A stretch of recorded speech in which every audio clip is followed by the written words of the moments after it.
नमस्ते भाई। Good evening. कैसे हैं बच्चों आप सभी लोग? स्टूडेंट कैसा महसूस कर रहे हैं आप? क्या महसूस कर रहे हैं? क्या मैं आपको लाइव दिखाई दे रहा हूं?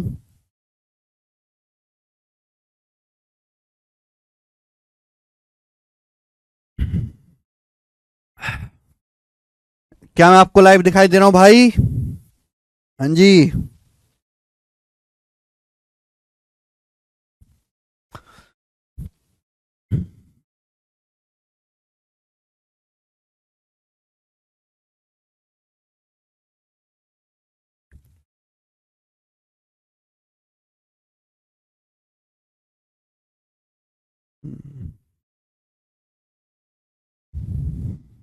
चलिए, मैं आपको लाइव दिखाई दे रहा हूं। शुरू करते हैं स्टूडेंट आज की कहानी।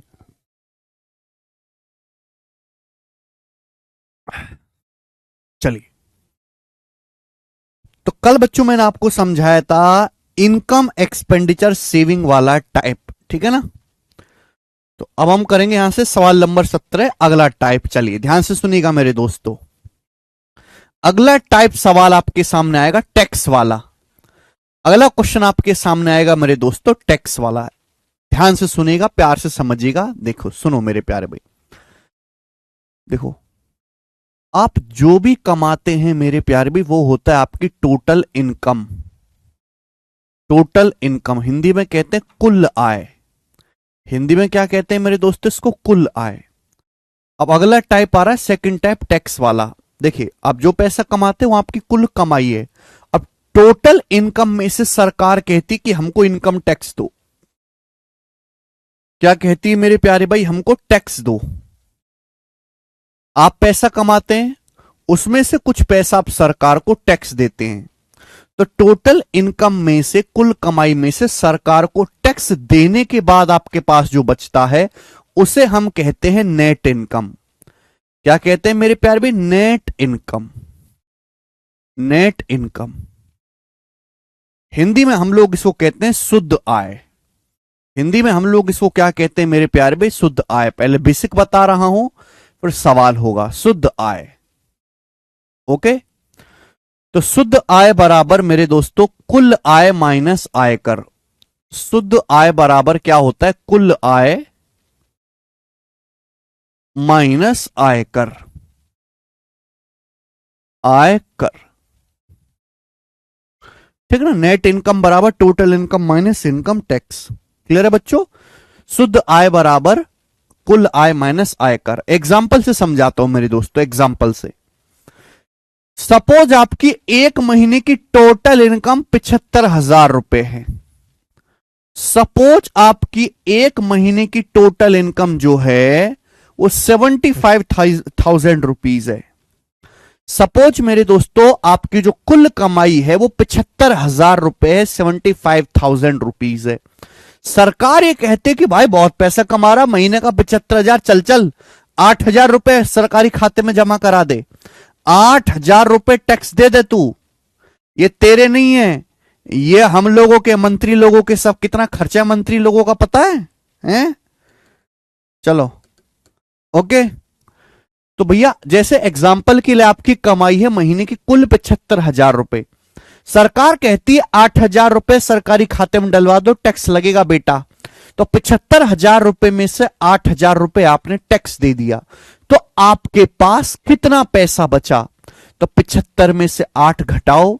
अगर मैं 75 में से 8 घटाऊंगा तो कितना आ जाएगा मेरे दोस्तों? 67,000, 67,000 रुपए। तो मेरे प्यारे भाई मैं कह सकता हूं 67,000 रुपीज आपके पास बचेगा। 67,000 रुपए आपके पास बचेगा। आप बोलोगे हाँ जी सर, यही होता है नेट इनकम। यानी कि आपने बेशक एक महीने में 75,000 रुपए कमाया, लेकिन आप अपने ऊपर केवल 67,000 रुपीज ही खर्च कर पाओगे कि 8,000 रुपए मेरे दोस्तों सरकार ने आपसे टैक्स ले लिया। ये बात समझ में आ गई? तो टैक्स देने के बाद आप पैसा कमाते हो, उसमें से कुछ हिस्सा आप देश सेवा के लिए या नेताओं की मौज के लिए उनको दे देते हो। तो जो पैसा आपके पास बचता है उसे आप अपने ऊपर खर्च करोगे, उसे हम बोलते हैं नेट इनकम यानी कि शुद्ध आय। मुझे लगता है मेरे सारे भाइयों को बहुत बेसिक सी बात समझ में आ गई होगी। अगर आप इतनी बेसिक सी बात को इतनी देर में नहीं समझ पा रहे तो आप एक इनकम टैक्स इंस्पेक्टर बनने लायक हो ही नहीं। समझ में आया? यही बेसिक है सिद्धार्थ। आपने सुना है CA, chartered accountant? Chartered accountant ना इतनी मोटी मोटी किताब पढ़ते हैं, इतनी मोटी मोटी किताब, इतनी मोटी मोटी, जिसमें टैक्स की सारी जानकारी होती है। और चार्टर्ड अकाउंटेंट इतनी बेहतरीन अंग्रेजी और इतनी तेज अंग्रेजी बोलते हैं और इतने पढ़े लिखे और इतनी महंगी गाड़ी से उतरते हैं, वो होते हैं। वो तुम्हारे सामने आएगा और वो इतनी भड़ाबड़ भड़ाबड़ अंग्रेजी बोलेगा और सारी बातें जो टर्मिनोलॉजी समझाएगा, आप तो हिल जाओगे। आप ऐसे हो, आप तो ऐसे आदमी की नेट इनकम समझने को ही तुमको आधा घंटा चाहिए। कैसे तुम ऐसे लोगों से बात करोगे? है भाई? अगर आप अपने आप को इतना कमजोर और इतना बेकार, इतना बेगैरत समझे हुए हो कि आप एक इतनी सी बात को समझने के लिए आप 10 मिनट का समय ले रहे हैं, तो इतने हाई लेवल के जो चार्टर्ड अकाउंटेंट है उनसे कैसे तुम जो है उनके सामने टिक पाओगे? वो तो तुम्हारा बेवकूफ बना के चले जाएंगे। फिर क्या फायदा तुम्हारा इनकम टैक्स इंस्पेक्टर बनाने का?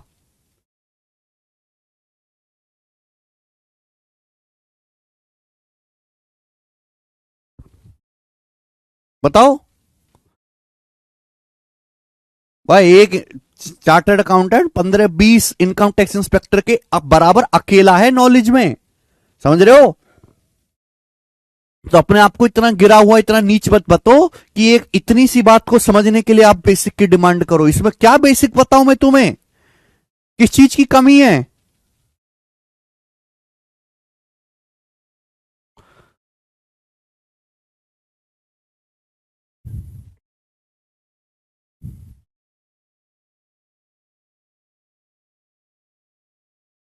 चलो ठीक है ना। तो एग्जाम्पल से मैंने आपको समझाया कि 75,000 रुपए में से, एग्जाम्पल के लिए, जो आप टोटल पैसा कमाते हैं 75,000, उसमें से 8,000 रुपए सरकार को टैक्स देते हैं। तो आपकी जो कुल कमाई है मेरे प्यारे भाई, वो 67,000, जो आपके पास कुल पैसा बचता है वो 67,000 रुपए बचता है। ये है आपकी नेट इनकम, या हिंदी में हम लोग बोलते हैं इसे शुद्ध आय। क्लियर है? ओके। अब बच्चों, मैं आपसे पूछूं कि बताइए रेट ऑफ इनकम टैक्स क्या है, आय कर की दर क्या है? अगर मैं आपसे यहां पर यह पूछूं कि सरकार आपसे कितने प्रतिशत टैक्स ले रही है, या आप अपनी इनकम का कितना परसेंट गवर्नमेंट को टैक्स दे रहे हो, तो कैसे निकालोगे? रेट ऑफ इनकम टैक्स कैसे निकालोगे? जल्दी से जवाब दीजिएगा। तो देखो, रेट ऑफ इनकम टैक्स निकालने का क्या तरीका है कि आप एक महीने में टोटल कितना पैसा कमा रहे हो? 75,000।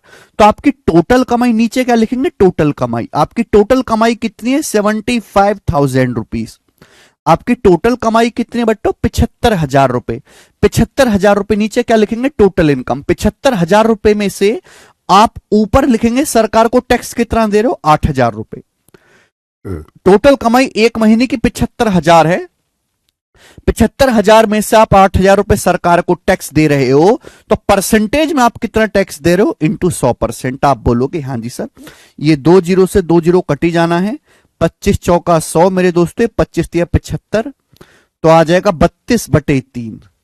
आ जाएगा 32/3। 32/3 कितना होता है मेरे प्यारे भाई? ये आ जाएगा लगभग लगभग 32/3 करेंगे तो 10.66%। यानी कि आप सरकार को अप्रोक्स 10.66% टैक्स दे रहे हो। ये होती है रेट ऑफ इनकम टैक्स, आयकर की दर। ओके।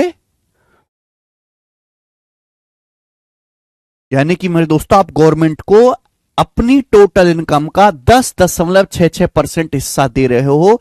यानी कि गवर्नमेंट आपसे इतना टैक्स ले रही है। ये होती है आयकर की दर। आयकर की दर ऐसे निकालेंगे। समझ में आया? बचा कर आप सब परसेंटेज कब खत्म होगा भाई साहब? एक बात सुन लो, अगर आपको चीजों को जल्दी खत्म करना है ना, तो भैया जल्दी जल्दी समझने की आदत डालनी होगी। बस खोपड़ी तो तुम्हारी जानवरों जैसी कि एक नॉर्मल सी बात को समझने के लिए भी 15 मिनट चाहिए, तो तुम जल्दी नहीं कर सकते। जल्दी करना है ना, तो इतनी हैसियत पैदा करो अपने अंदर कि 15 मिनट में समझ के 1 मिनट में बात समझो। बताओ, एक कंसेप्ट को 13 मिनट बीत गए, कंसेप्ट नहीं समझ पा रहे, उनमें भी बेसिक चाहिए। नहीं हो सकता बेटा, तुम्हारे लिए तो 5 साल भी कम है। दिमाग रखा है दो कौड़ी का है, और नाक रखे फॉर्चूनर जैसी। यह बात आई समझ में? ठीक, चलिए, रेट ऑफ इनकम टैक्स। अब यहां से एक और छोटी सी बात समझिएगा मेरे दोस्तों, एक और छोटी सी बात।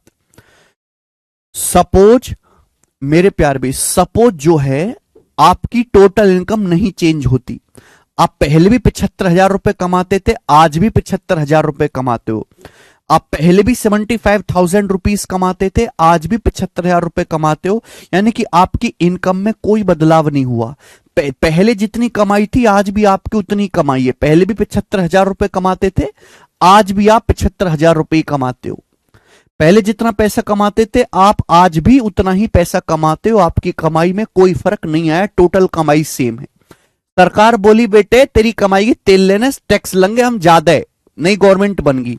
पहले सरकार, ये एग्जाम्पल लिया था मैंने आपको समझाने के लिए, पहले सरकार आपसे 8,000 रुपए टैक्स मांग रही थी, अब वही सरकार कहती कि भैया अब तुझे 10,000 रुपए इनकम टैक्स देना पड़ेगा, अब आपको 10,000 रुपए टैक्स देना पड़ेगा।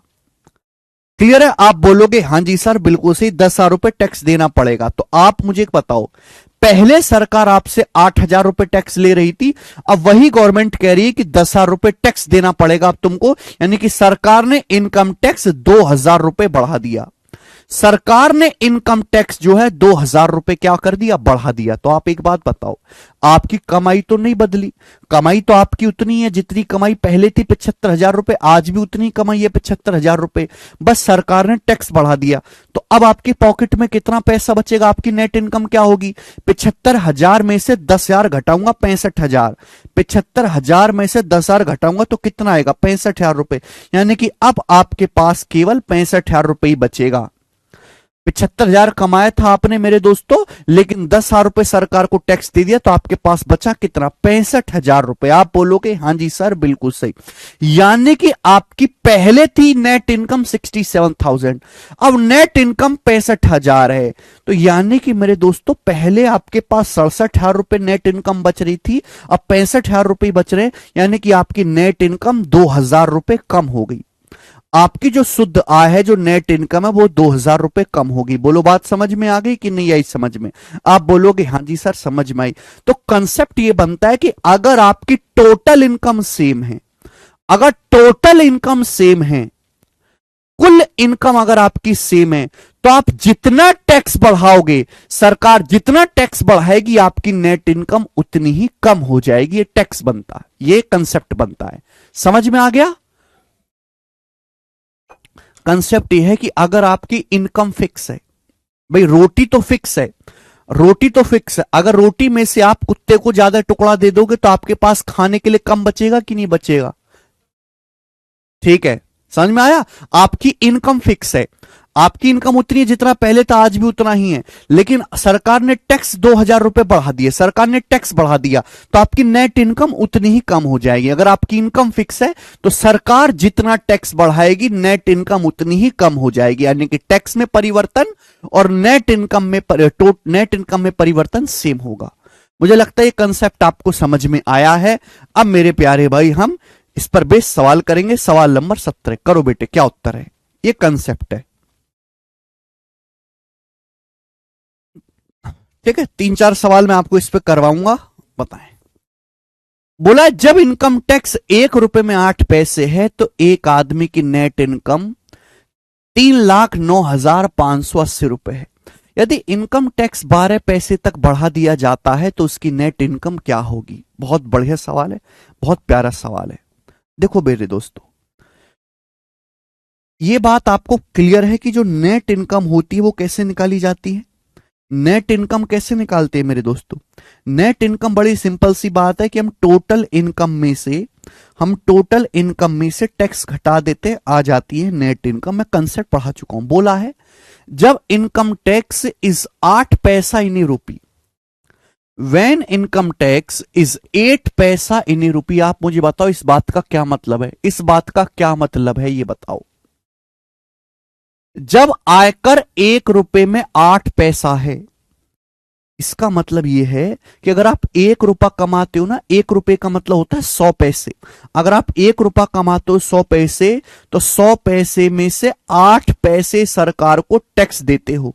तो परसेंटेज में अगर कितना कहेंगे, 8%। इसका मतलब यह हुआ कि इनकम टैक्स की जो दर है वो 8% है।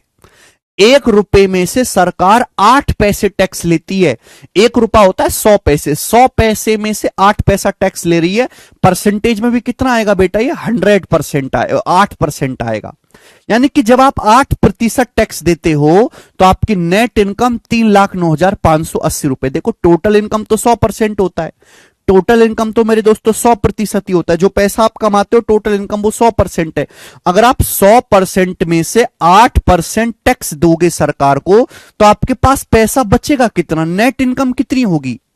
अगर आप 100% में से 8% टैक्स दोगे तो नेट इनकम कितनी होगी, 92%। 92% बचेगा, और 92% नेट इनकम है, जबकि सवाल के अनुसार आदमी की नेट इनकम है कितनी, 3,09,580 रुपए। आप बोलोगे हां जी सर। सवाल में बोला है कि जब इनकम टैक्स 12 पैसे तक बढ़ा दिया जाए तो नेट इनकम क्या होगी। इनकम टैक्स अब 12 पैसे कर दिया। 1 रुपए में सरकार 12 पैसे टैक्स ले रही है। 1 रुपया मतलब होता है 100 पैसा, 100 पैसे में 12 पैसा टैक्स लेगी, यानी कि 12%। तो नेट इनकम क्या होगी, वह 100 इनकम तो फिक्स है 100%। 100% में से अगर आप 12% टैक्स देंगे तो आपकी नेट इनकम कितनी बचेगी, 100 में से 12 माइनस कर देंगे, 100% में से 12% घटा दो, टैक्स दे दिया, तो बचा कितना, 88%। तो 88% आप टैक्स नेट इनकम होगी। 88% की वैल्यू आपसे पूछिए। सवाल में आपसे 92% की वैल्यू दी है और आपको 88% की वैल्यू पूछी है, यह मेरे को करना है। क्लियर है। आप बोलोगे हां जी सर बिल्कुल सही, यही एकदम क्लियर है। अब बताओ, जल्दी से आप देखो। देखो बेटे, इस सवाल के ऑप्शन के हर एक एंड में 0 आ रहा है, यानी कि देखो हम 92 से इसको काटेंगे, पूरा पूरा कटेगा, कि यहां भी एंड में 0 है, यहां भी एंड में 0 है, तो 92 से काटेंगे, पूरा पूरा कटेगा, 1% की वैल्यू निकालेंगे, फिर हम 88% की वैल्यू निकालेंगे। 88 में छुपा होता है 8 और 11, यानी कि आंसर 8 से कटने वाला भी होना चाहिए, 11 से कटने वाला भी होना चाहिए। अगर बेटे आंसर 8 से कटने वाला है तो 8 का नियम है कि लास्ट के 3 डिजिट 8 से कटें। तो देखो ये 8 से नहीं कटता लास्ट के 3 डिजिट, ये 8 से नहीं कटता, ये 8 से नहीं कटता लास्ट के 3 डिजिट, ये अकेला ऑप्शन है जो 8 से कटता है, 296120, ये आंसर हो जाएगा। ये नंबर देखो 11 से भी कटता, अगर मैं 11 से भाग देखूं, 2 6 8 2 10 9 1 10 है ना, ये नंबर 11 से भी कटता है, 8 से भी कट रहा है, तो पहला ऑप्शन आंसर हो जाएगा। बात समाप्त। ठीक है ना। आप कैलकुलेशन थोड़ा दिमाग से करो मेरे दोस्तों, मल्टीपल चेक कर लो। पहला ऑप्शन देखो, आंसर जो भी होगा वो 11 से कटेगा। पहला ऑप्शन 11 से भी भाग हो रहा है, 8 से भी भाग हो रहा है, तो यही उत्तर हो जाएगा। पूरी कैलकुलेशन करने लगे तो बहुत टाइम चला जाएगा। बहुत सारे ललित कुमार, आगे चलते हैं। अगला क्वेश्चन, सवाल नंबर है मेरे दोस्तों यहां पर आपके सामने 17 है, 18। दो क्वेश्चन और है मेरे प्यारे भाई, आसान टाइप है मेरे दोस्तों, मुश्किल नहीं है। देखिए ये सवाल देखो, बहुत प्यारा सवाल है, वेरी वेरी इंपॉर्टेंट। शायद ही ऐसा कोई सरकारी एग्जाम हो जिसमें सवाल ना आया हो, चाहे आप रेलवे का पेपर दें, पुलिस का पेपर दें, दरोगा का पेपर दें, सब एग्जाम में सवाल आया है। मैं आपको इस सवाल को दोनों तरीके से करवाऊंगा, बेसिक से भी, और मेरे दोस्तों फिर मैं इसका एक शॉर्टकट भी बना दूंगा। ये सवाल बार बार आता है पेपर में, बस डाटा बदल दिया जाता है। पहली लाइन बोला है, यदि इनकम टैक्स में 19% की वृद्धि हुई है तो नेट इनकम 1% कम हो गई, इनकम टैक्स की दर क्या है। बहुत बढ़िया। सवाल के अनुसार बोला गया है यदि इनकम टैक्स 19% बढ़ाया जाता है तो नेट इनकम 1% कम हो जाती है, इनकम टैक्स की दर क्या है। शॉर्ट में लिखो, मैंने आपको पढ़ाया है, मैंने आपको ये बताया है कि अगर हम टोटल इनकम में से टैक्स घटा देंगे, कुल कमाई में से टैक्स देने के बाद क्या बचता है? नेट इनकम बचता है, शुद्ध आय। ऐसा कल आय बोलते हैं इसे, नेट इनकम। सवाल बोला है यदि इनकम टैक्स 19% बढ़ाया जाता है तो शुद्ध आय या नेट इनकम 1% कम हो जाती है। अभी 5 मिनट पहले मैंने कंसेप्ट पढ़ाया कि भाई टैक्स को जितना बढ़ाओगे आदमी की नेट इनकम उतनी ही कम हो जाएगी। हमने टैक्स को 19% बढ़ाया, ठीक है। जो भी आप टैक्स पे कर रहे थे मेरे प्यारे भाई, ध्यान सुनिएगा, यहां पे लिख लेता हूं। जो भी आप टैक्स दे रहे हो, आपने टैक्स का अमाउंट 19% बढ़ा दिया। बेटा आयकर की दर नहीं बढ़ाई है, इनकम टैक्स 19% बढ़ाया है। आपने टैक्स को कितना बढ़ा दिया? 19% बढ़ा दिया। टैक्स कितना बढ़ा दिया? 19%। तो उससे आदमी की नेट इनकम कितनी कम होगी? 1% कम होगी।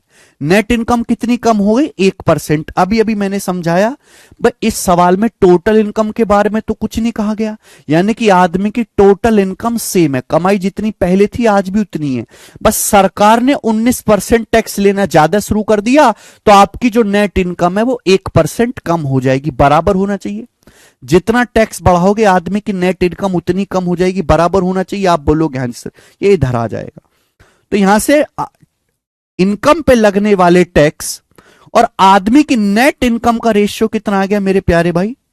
ये परसेंटेज तो कट ही जाना है अभी, परसेंटेज तो कट ही जाना है। 19 उधर चला जाएगा, 1/19। आप बोलोगे हाँ जी सर बिल्कुल से 1/19, 1/19। यस सर नो, आप बोलोगे जी सर बिल्कुल सही। आपसे पूछा इनकम टैक्स की दर क्या है, रेट ऑफ इनकम टैक्स क्या है। यानी कि मेरे दोस्तों, अगर आप सरकार को 1 रुपए टैक्स देते हो तो आपकी जो नेट इनकम है वो 19 रुपए है। अगर आप सरकार को 1 रुपया टैक्स देते हो तो 1 रुपया टैक्स देने के बाद आपके पॉकेट में 19 रुपए बचता है। तो आप मुझे बताओ कि आपकी टोटल इनकम कितनी होगी? आपकी टोटल इनकम, आई मतलब टोटल इनकम कितनी होगी? एक बात का जवाब दो मुझे जल्दी से। अगर आप सरकार को 1 रुपए टैक्स देते हो, 1 रुपए, तो आपके पॉकेट में 19 रुपए बचता है। तो आपकी कुल कमाई कितनी होगी? 20 रुपए रही होगी। 20 रुपए, अरे गौचो 20 रुपए में से अगर आप 1 रुपए सरकार को टैक्स दोगे तभी तो 19 रुपए बचेगा। 20 रुपए में से 1 रुपए टैक्स दोगे तभी तो 19 रुपए बचेगा। यानी कि आपकी जो टोटल इनकम है वो 20 रुपए है। और 20 रुपए में से आप, 20 रुपए आपकी कुल कमाई है, और 20 रुपए की कुल कमाई में से सरकार को टैक्स कितना दे रहे हो आप? 1 रुपए। 20 रुपए में से आप सरकार को 1 रुपए टैक्स दे रहे हो। परसेंटेज में कितना आएगा मेरे दोस्तों? परसेंटेज में आएगा इंटू 100%। तो ये कितना आ गया?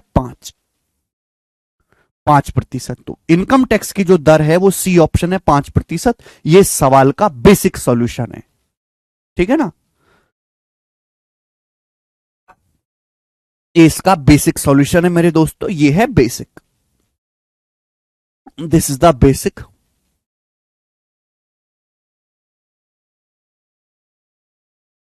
हर एक चीज आपके सामने लिखी हुई है यहां पर, ठीक है ना। चलो, अब पेपर में ये नहीं करना, आपको पता जरूर होना चाहिए क्योंकि इंपॉर्टेंट कंसेप्ट है। अगर आज आप एग्जाम पास भी कर गए तो जब आपकी नौकरी लग जाएगी तो नौकरी लगने के बाद भी डिपार्टमेंट में पढ़ाया जाएगा आपको ये, ठीक है ना। अब अंडरस्टैंड नहीं कर सकते तो कुछ नहीं हो सकता बेटे तुम्हारा। अगर आप इस बात को नहीं समझ पा रहे तो तुम कुछ भी समझने लायक नहीं हो बेटा, कुछ और काम कर लो जिंदगी में। अब यहां पे शॉर्टकट, तो आप एक रट्टू तोड़ते हो बेटे, फिर आप रट लो शॉर्टकट। देखो जब भी ये सवाल आएगा मेरे दोस्तों, बार बार सेम सवाल आएगा, बस यहां पे डाटा बदला हुआ होगा, बस ये डाटा चेंज होगा। आपसे क्या पूछा गया? आयकर की दर, रेट ऑफ इनकम टैक्स पूछा गया। बोला है जब इनकम टैक्स 19% बढ़ जाता है, आयकर 19% बढ़ जाता है, 19%, तो नेट इनकम 1% कम हो जाती है। क्या? नेट इनकम 1%, नेट इनकम 1% कम हो जाती है। ये एक रखना है ऊपर, और नीचे क्या करना है? नीचे इन दोनों को जोड़ देना, नीचे इन दोनों को जोड़ देना है। आप बोलोगे हाँ जी सर, ये डायरेक्ट शॉर्टकट है, ये आपके आयकर की दर है। ये डायरेक्ट शॉर्टकट है, आयकर की दर है 1/20 और 1/20 ही 5% होता है। 1/20 ही 5% होता है, बात खत्म, कुछ भी करने की जरूरत नहीं है, कुछ भी। एक और सवाल, एक और सवाल, ऐसा ही सवाल नंबर है आपके सामने यहां पर 19 करेंगे बेटे। इस सवाल का क्या आंसर है? करो।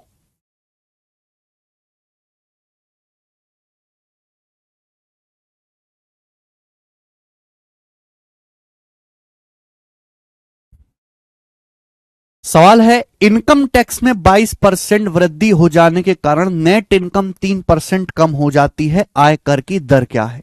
आयकर की दर, रेट ऑफ इनकम टैक्स क्या है? इनकम टैक्स 22% बढ़ जाने के कारण नेट इनकम 3% कम हो जाती है, तो आयकर की दर क्या है? अब देखो, बेसिक तो आपको पता ही है, मैं पढ़ा चुका हूं मेरे दोस्तों, लेकिन उतना टाइम नहीं होता ना पेपर में करने के लिए। ऐसे सड़क छाप सवालों में आपके पास टाइम नहीं है। ऐसे सवाल तो 10 सेकंड में होने चाहिए। क्या शॉर्टकट सिखाया? इनकम टैक्स 22% बढ़ जाता है तो नेट इनकम 3% कम हो जाती है। 3% नेट इनकम कम हो जाती है। ऊपर रखेंगे 3 और नीचे लिखेंगे इन दोनों का सम, 3 + 22। ये हो जाएगा बेटे 3/25। 1/25 4% होता है, तो 3/25 12%। तो आयकर की जो दर है 12% है। सवाल सॉल्व, खत्म।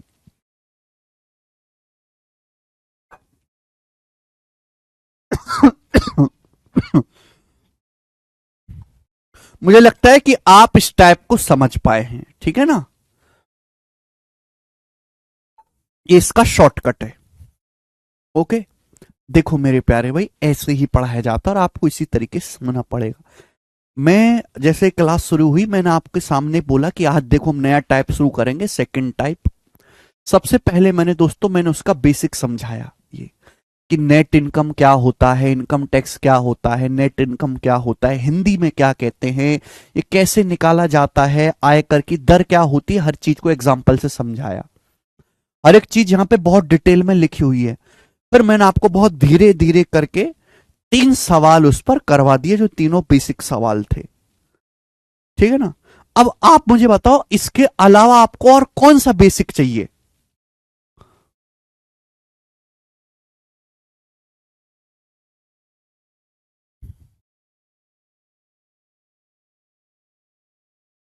ठीक है, शॉर्टकट ही आपको ध्यान रखना है मेरे दोस्तों। बेसिक तो आपको मैंने समझा ही दिया है, आगे चलेंगे। अगला टाइप, अगला टाइप मेरे दोस्तों आपके सामने आएगा, अगला टाइप। और इस अगले टाइप पे आपको 1 2 3 4 5 6 क्वेश्चंस होंगे। अगला टाइप मेरे प्यारे भाई, ठीक है ना?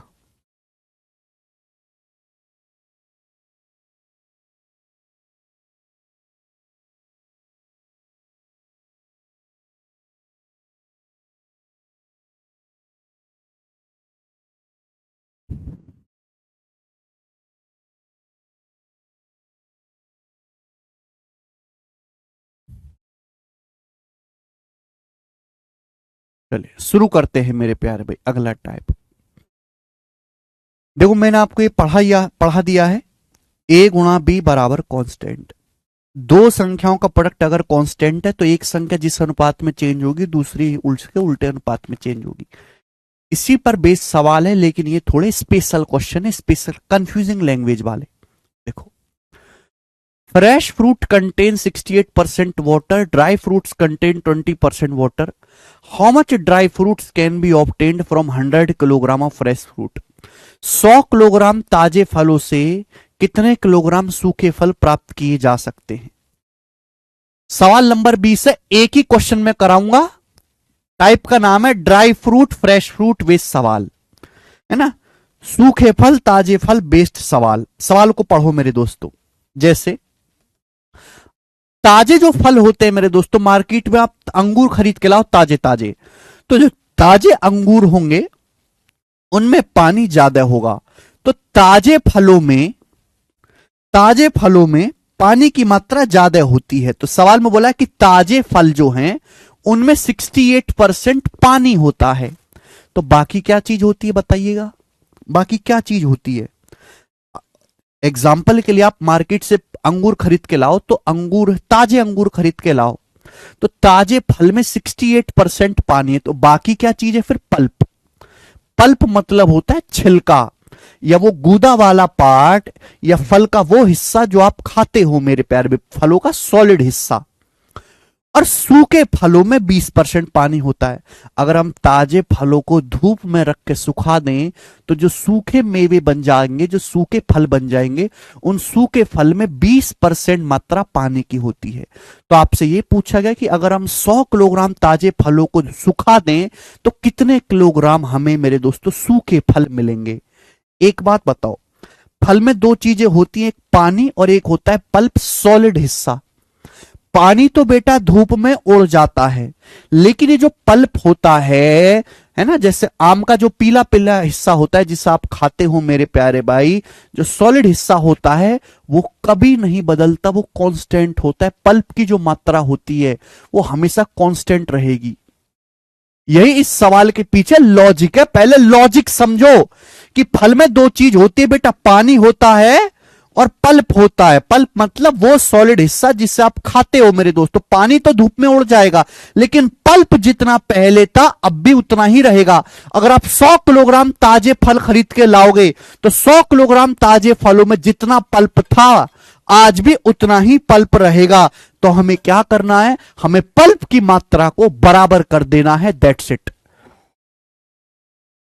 चलिए हम क्या लाए, 100 किलोग्राम ताजे फल लाए। 100 किलोग्राम ताजे फल में 68% पानी है। कितना पानी है, 68%। आप बताओ, अगर 100 किलोग्राम ताजे फल में 68% पानी है तो पल्प कितना है? 100 में से 68% घटाओ, 100% में से 68% घटाऊंगा तो 32%। तो ताजे फलों में 32% पल्प होता है। 100 किलोग्राम ताजे फल है, 100 किलोग्राम में 32% पल्प, छिलका खाने लायक हिस्सा होगा। जब हम ताजे फलों को सुखा के सूखे फल बना देंगे, क्या बना देंगे, ड्राई फ्रूट्स। आपसे पूछा है कि ड्राई फ्रूट्स कितने बनाए जा सकते हैं 100 किलोग्राम ताजे फलों से। भाई सूखे फलों में 20% पानी होता है। 100% में 20% पानी है तो बाकी का 80% क्या है, पल्प।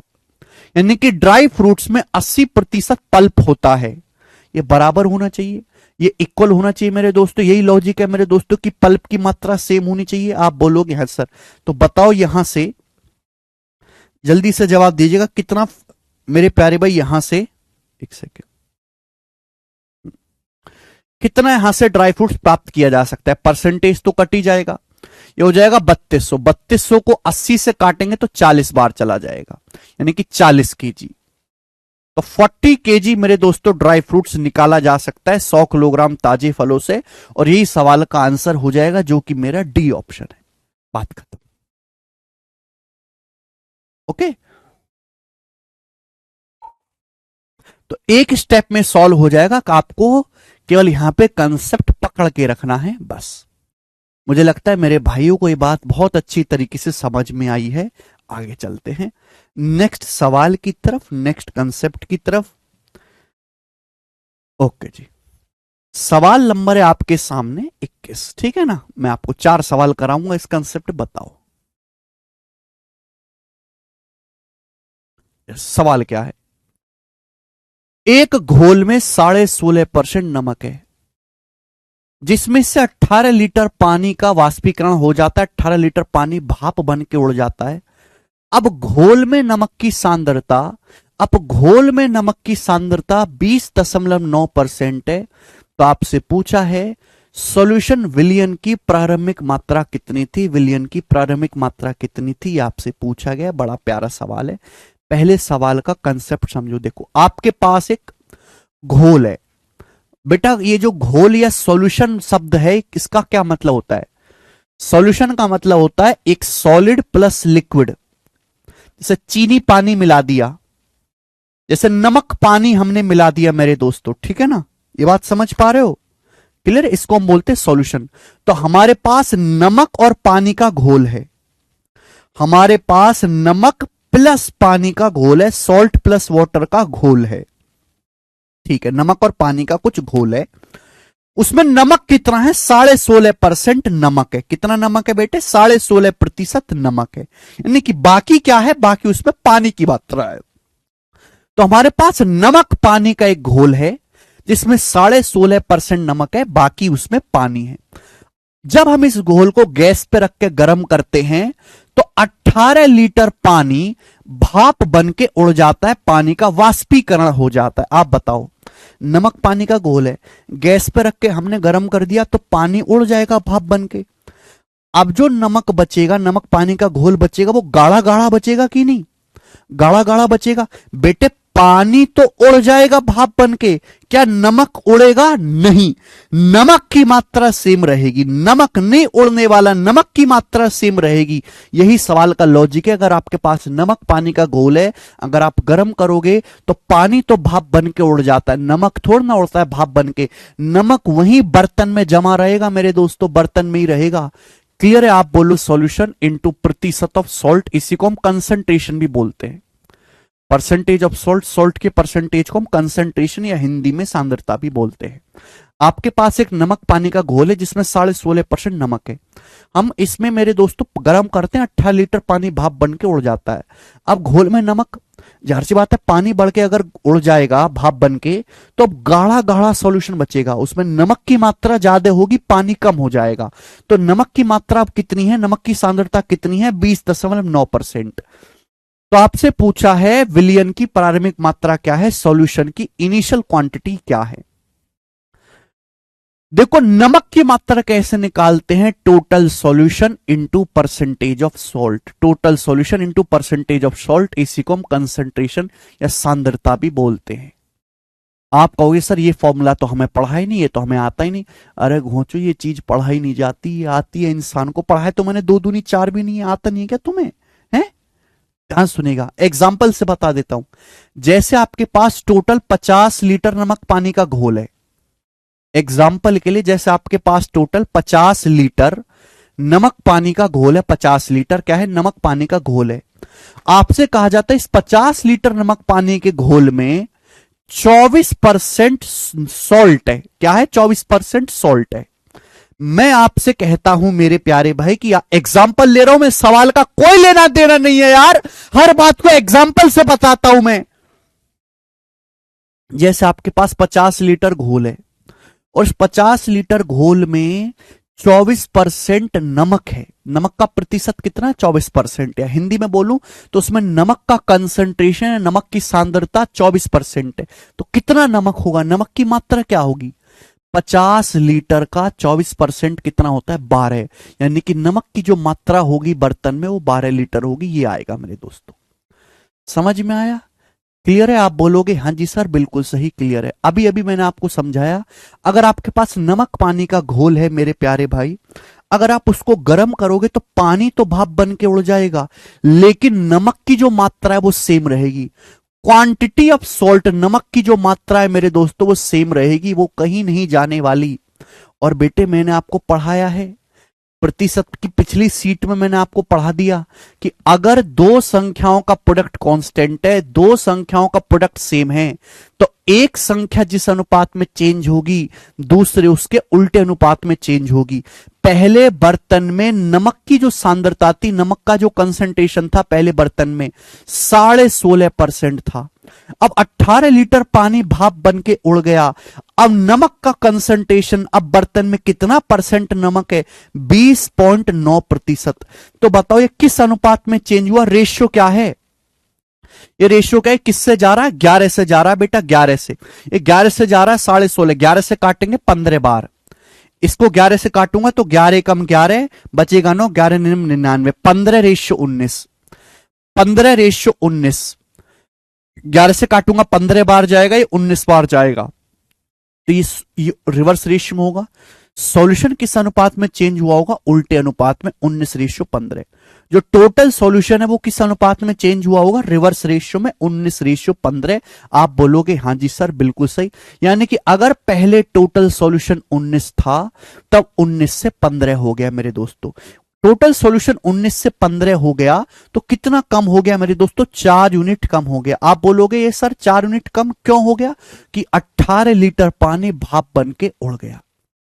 जो नमक पानी का घोल था उसमें टोटल 18 लीटर पानी भाप बन के उड़ गया, यानी कि 4 यूनिट की वैल्यू ही सवाल में 18 लीटर दे रखी है। कितने गुना है भाई? कितने गुना है? 4 का 18 कितने गुना होता है? 4.5 गुना।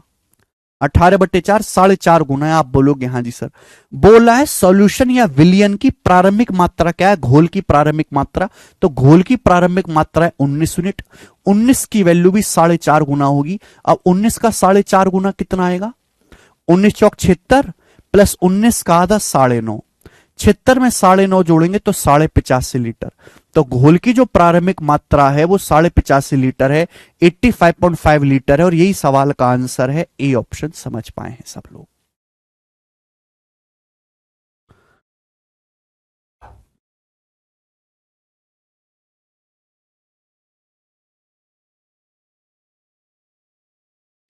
ठीक है, 85.5 लीटर।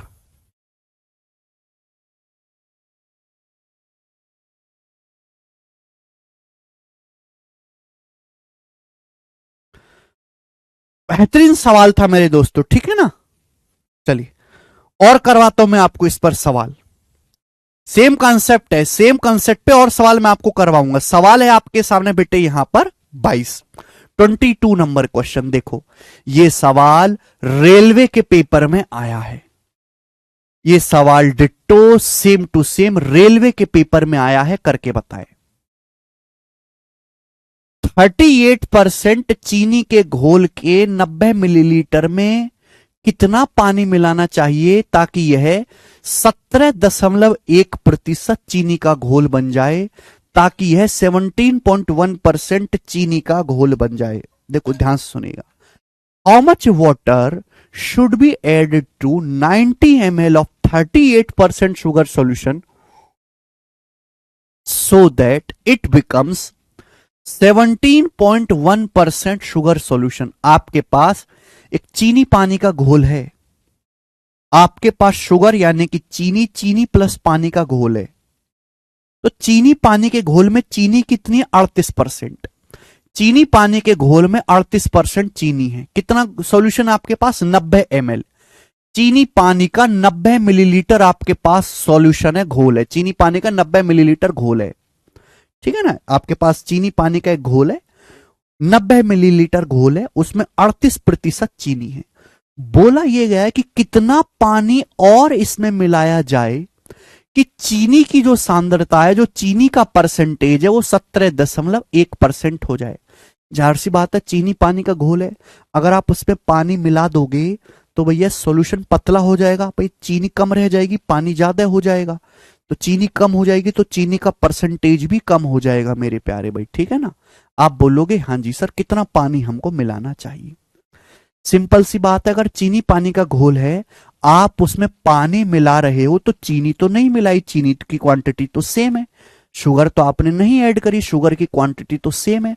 आप बोलोगे हाँ जी सर मेरे प्यारे भाई। आप बताओ, शुगर की मात्रा तो सेम रहेगी भाई, जितना शुगर पहले था आज भी उतना ही शुगर है, आपने केवल पानी मिलाया है। तो शुगर की मात्रा कैसे निकाली जाती है? शुगर की मात्रा होती है टोटल सॉल्यूशन, टोटल घोल इंटू परसेंटेज ऑफ शुगर।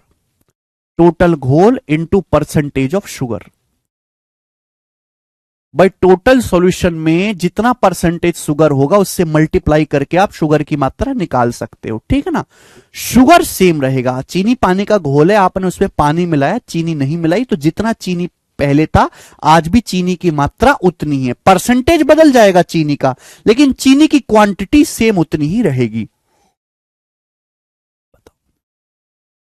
पहले था 90 मिलीलीटर सॉल्यूशन है, उसमें चीनी कितनी है? 38%। 38% चीनी है। बोला है कितना पानी मिलाना चाहिए जिससे चीनी का जो कंसंट्रेशन है, चीनी का जो परसेंटेज है, वो 17.1% हो जाए। देखो मैं पढ़ा चुका हूं, दो संख्याओं का प्रोडक्ट कांस्टेंट है। एक संख्या जिस रेशियो में चेंज होगी, दूसरे उसके उल्टे अनुपात में चेंज होगी। बताओ ये रेशियो कितना है? पहले 38 था, 17.1 हो गया। बताओ ये रेशियो कितना है, किससे जा रहा है? दशमलव हटाओगे तो यहां जीरो आएगा, 19 से। 19 से जा रहा है, 19 दूनी 38, 19 निम्मा 171, 20:9। ये 20:9 है। तो सॉल्यूशन की क्वांटिटी उल्टी होगी, रिवर्स। केशव देखना क्लास को क्या हो गया। हम्म।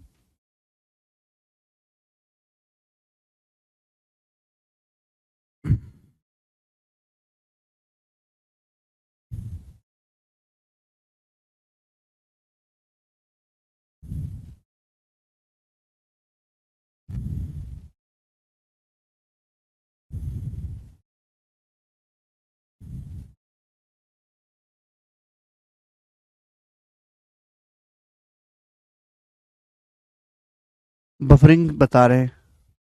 अरे सही चल रही है अब।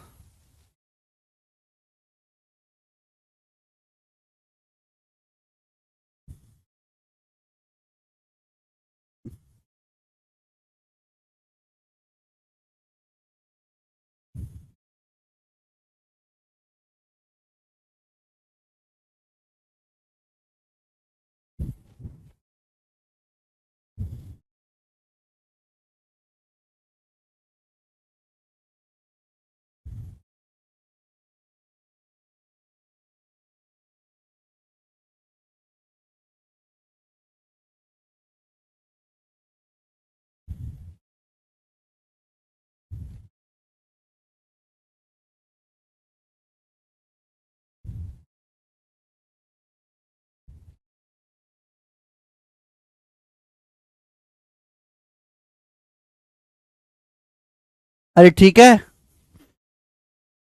बेटे, क्या अब ठीक दिखाई दे रहा है आपको?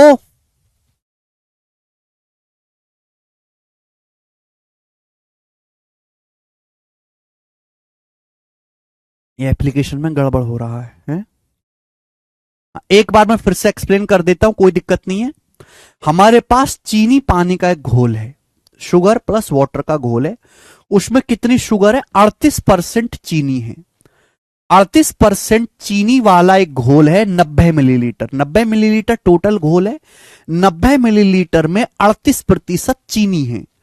बोला यह गया है कि कितना चीनी इसको मिलानी चाहिए हमें, कि चीनी का जो परसेंटेज है 17.1% होना चाहिए। कितना पानी हमको मिलाना चाहिए, सॉरी आप बताओ।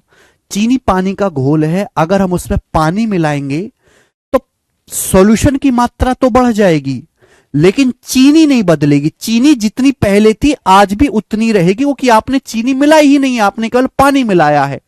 तो चीनी की जो मात्रा है वो कैसे निकालेंगे? Total solution into percentage of sugar.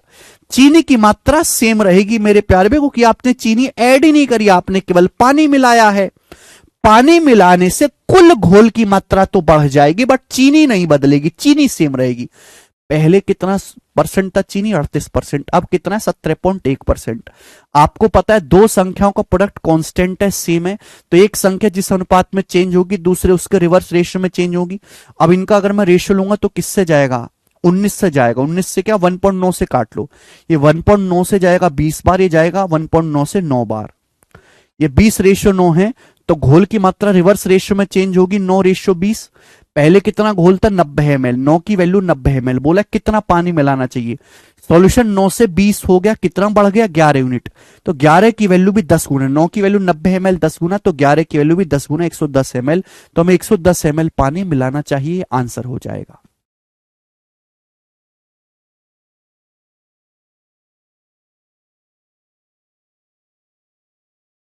मुझे लगता है सभी बच्चों को समझ में आया है। आगे चलेंगे बेटे। सवाल नंबर है स्टूडेंट आपके सामने यहां पर अगला, इसी कंसेप्ट पर बेस्ड सवाल। सवाल नंबर है 23, बताएं।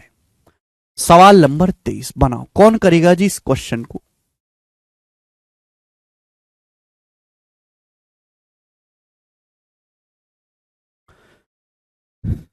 चीनी पानी का घोल है, चीनी पानी का 28 लीटर घोल है।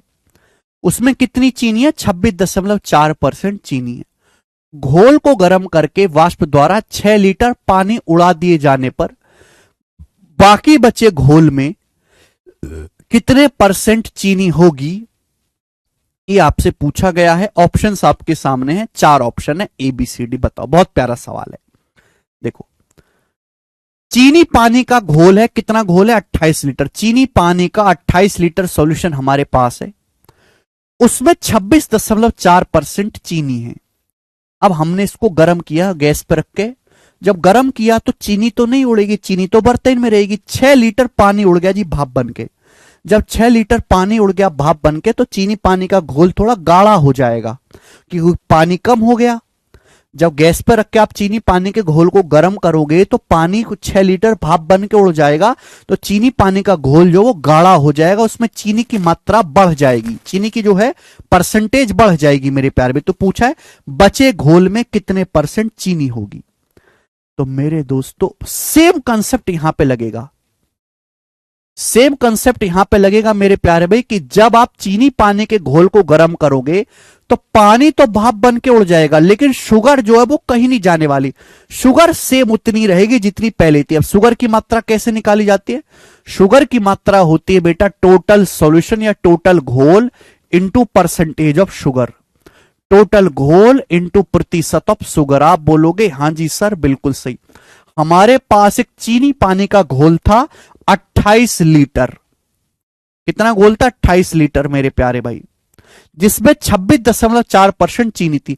हमने गर्म किया, 6 लीटर पानी उड़ गया भाप बन के। तो 28 लीटर टोटल घोल था, 28 में से 6 लीटर पानी उड़ गया भाप बन के, तो बचा कितना? 22 लीटर घोल बचा। 22 लीटर। आप बताओ जब पानी भाप बन के उड़ जाएगा तो चीनी की मात्रा तो सेम रहेगी भाई। बर्तन में जितनी चीनी थी पहले, आज भी चीनी उतनी रहेगी। आपको पता है कि दो संख्याओं का प्रोडक्ट अगर कांस्टेंट है, एक संख्या जिस अनुपात में चेंज होगी दूसरे उसके उल्टे अनुपात में चेंज होगी। ये 28 लीटर 22 लीटर का रेशियो क्या है? 14:11। 2 से 28 14 बार जाएगा, 22 11 बार जाएगा, 14:11। तो शुगर का परसेंटेज रिवर्स होगा, 11:14। शुगर का जो परसेंटेज है वो उल्टा होगा, 11:14। आप बोलोगे हां जी सर। यानी कि अगर पहले बर्तन में शुगर कंसंट्रेशन 11 था, 11 की वैल्यू सवाल में कितनी दी है? पहले बर्तन में कितनी चीनी थी? पहले बर्तन में 26.4% चीनी थी। तो 11 की वैल्यू 26.4% है। कितने गुना? तो आप कहो सर 11 से भाग दो, 11 दूनी 22, बचेगा 4, 11 चौक 44, 2.4 गुना। पूछा अब बर्तन में कितने चीनी होगी, कितने परसेंट चीनी होगी? तो 14 की वैल्यू भी 2.4 गुना होगी। 14 की वैल्यू भी 2.4 गुना होगी। 14 दूनी 28, 14 चौका 56। 28 में 5.6 जोड़ेंगे तो 28 5 33.6%। यानी कि हम ये कह सकते मेरे प्यारे भाई कि अब बर्तन में चीनी की जो कंसंट्रेशन होगा वो 33.6% होगा। ये सवाल का आंसर है। 33.3 नहीं आएगा बेटा, 33.6% आएगा।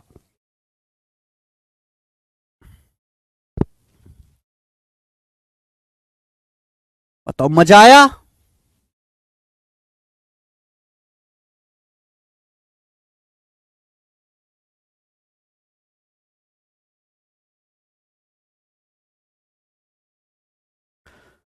बढ़िया सवाल है मेरे दोस्तों। ये आसान आसान से क्वेश्चन है, इजी तरीके से होंगे भी सभी। ठीक है ना? अगला सवाल लेंगे हम इस पर। सवाल नंबर है बच्चे, दूसरी सीट कहां से आ गई?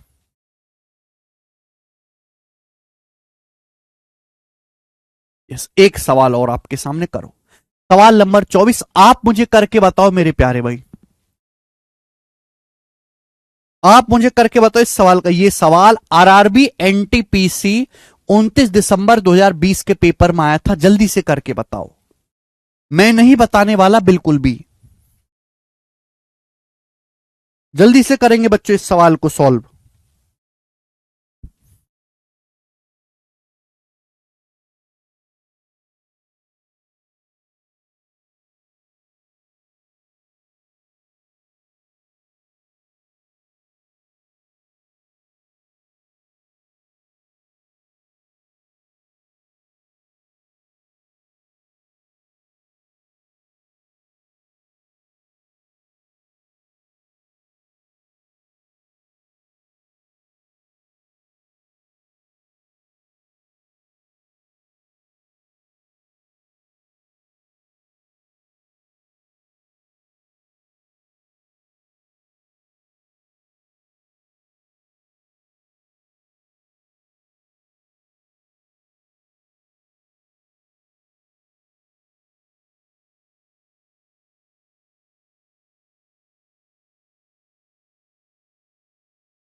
आया? अरे यार तुमने तो कर दिया, तुम तो बड़े समझदार हो। 4.8% एकदम ठीक आंसर है। वेरी गुड प्यारे बच्चे, वेरी गुड। ऑस्कर मिलेगा बेटे आपको। अगला सवाल, सवाल नंबर है जी आपके सामने यहां पर 25। ये बताएंगे जल्दी से कौन करेगा?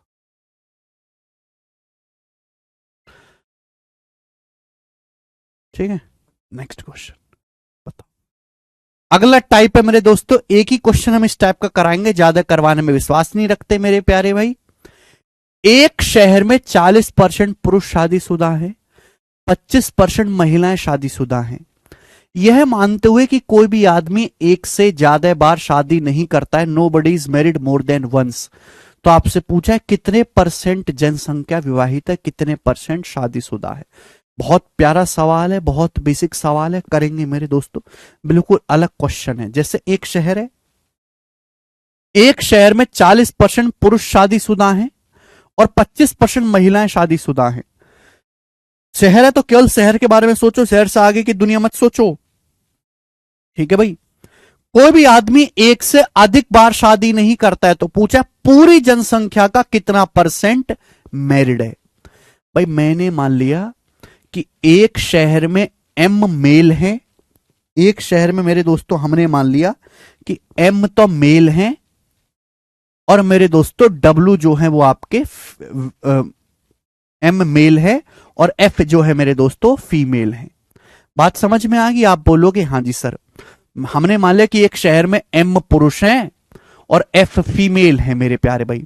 तो बोला गया है कि 40% पुरुष शादीशुदा है, तो मेल पॉपुलेशन का 40% शादीशुदा है, यानी कि दुखी है। मेल का, पुरुषों का 40% शादीशुदा है। महिलाएं कितनी शादीशुदा है? 25%। तो फीमेल का 25% मैरिड है, यानी कि दुखी कर रही हैं। फीमेल का 25% शादीशुदा है। आप बोलोगे हाँ जी सर।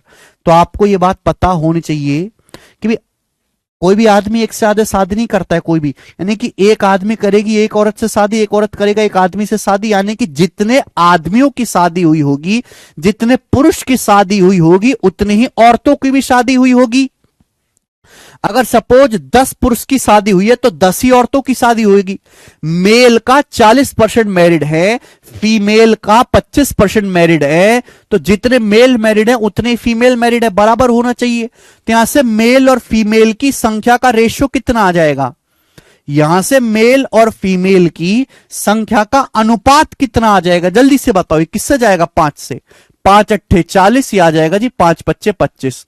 तो आ जाएगा मेल और फीमेल की संख्या का रेशियो 5:8 आ गया। मेल और फीमेल की संख्या का जो रेशियो है मेरे दोस्तों वो 5:8 आ गया। आप बोलोगे हां जी सर बिल्कुल सही, कोई भी इसमें परेशानी नहीं है। यानी कि अगर गांव में 5 मेल है तो 8 फीमेल हैं, अगर गांव में 5 पुरुष हैं तो 8 औरत है, यानी कि टोटल लोग कितने हैं फिर? 13। भाई अगर गांव में 5 मेल है 8 फीमेल है तो टोटल लोग कितने मेरे दोस्तों? 5 जमा 8 टोटल 13 लोग हैं। आपसे पूछा है टोटल कितने परसेंट लोग विवाहित है, टोटल कितना परसेंट मैरिड है। तो मेरे प्यारे भाई एक बात का जवाब दो, अगर गांव में 5 पुरुष है तो 8 औरत है, पुरुषों का 40% शादीशुदा है। पुरुष अगर 5 है तो 5 का 40% शादीशुदा है। 5 का 40% होता कितना है? 2। 5 का 40% 2 होता है बेटे। 5 का 40% होता है 2/5। 5 से 5 कट जाएगा 2। 5 का 40% 2 होता है, यानी कि अगर 2 पुरुषों की शादी हुई है तो 2 ही औरतों की भी शादी हुई होगी। अगर 2 पुरुषों की, चाहे आप यहां से निकालो चाहे यहां से निकालो, अगर आप 8 का 25% में निकालोगे तो भी 2 ही आएगा। अगर 2 पुरुष की शादी हुई है तो 2 ही औरतों की शादी हुई होगी। तो टोटल शादीशुदा लोग कितने? 4। टोटल मैरिड लोग कितने मेरे दोस्तों? 4। आप बोलोगे हाँ जी सर। यानी कि 13 लोगों में से 4 लोग ऐसे हैं जो शादीशुदा हैं। 13 में से 4 लोग आपके शादीशुदा हैं। तो परसेंटेज में कितना हो गया? इंटू 100%। परसेंटेज में कितना हो गया मेरे दोस्तों? इंटू 100%। कितनी बार जाएगा भैया? 13 तिया 39, अभी बच जाएगा 10। अब 13 फिर चला जाएगा मेरे दोस्तों 0 और 13 8 104, अप्रोक्स 30.8% के आसपास आंसर है सी ऑप्शन। तो पूरी जनसंख्या का लगभग 30.8% शादीशुदा है पूरी जनसंख्या का। मुझे लगता है मेरे भाइयों को यह बात अच्छी तरीके से समझ में आई है। ठीक है ना, आसान सवाल है।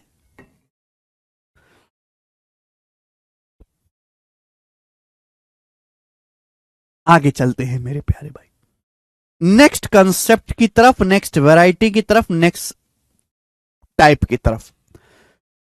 सब लोग अपनी कॉपी में लिखेंगे मेरे दोस्तों percentage break method. Percentage break method. अगला जो कंसेप्ट है मेरे दोस्तों परसेंटेज ब्रेक मेथड है। बहुत प्यारा कंसेप्ट है, उम्दा कंसेप्ट, परसेंटेज ब्रेक मेथड। ठीक है ना, परसेंटेज ब्रेक मेथड। ओके, चलो परसेंटेज ब्रेक मेथड। मैं इस मेथड को समझने के लिए मैं आपसे एक बहुत छोटी सी बात पूछता हूं, एक एग्जांपल पूछता हूं। जैसे भाई एक गांव में आदमी भी रहते हैं, औरत भी रहते हैं। एक गांव में मेल भी रहते हैं, फीमेल भी रहते हैं, और मेल प्लस फीमेल मिला के होता है टोटल लोग। मेल प्लस फीमेल मिला के होता है कुल लोग, टोटल। आप बोलोगे हां जी सर ये तो बहुत मामूली सी बात है। बच्चों मैं आपसे एक सवाल पूछता हूं कि एक गांव में मेल जो है, पुरुष जो वो 5% बढ़ गए। एक गांव में पुरुष आबादी 5% बढ़ गई, पुरुष आबादी, पुरुष 5% बढ़ गए, और औरतों की आबादी भी 5% बढ़ गई। यानी कि पहले जितनी औरतें थीं अब उससे 5% ज्यादा औरतें गांव में मौजूद हैं। पुरुष भी 5% बढ़ गए, औरत भी 5% बढ़ गई। तो आप बताओ कुल आबादी कितना प्रतिशत बढ़ जाएगी? कुल आबादी कितना प्रतिशत बढ़ जाएगी, ये मेरा सवाल है। बहुत छोटी सी बात पूछी है मेरे प्यारे भाई, लेकिन मेरे दोस्तों समझ नहीं पाएंगे। जैसे एक गांव में आदमी पुरुष भी रहते हैं, औरत भी रहती हैं। अब पुरुषों की जो आबादी है, जो पुरुषों की पॉपुलेशन है, वो 5% बढ़ गई। यानी कि अगर पहले 100 पुरुष थे तो 5 बढ़ के 105 हो गए। औरतों की आबादी भी 5% बढ़ गई। आप मुझे बताओ तो टोटल आबादी यानी कि मेल प्लस फीमेल कितना परसेंट बढ़ जाएगा?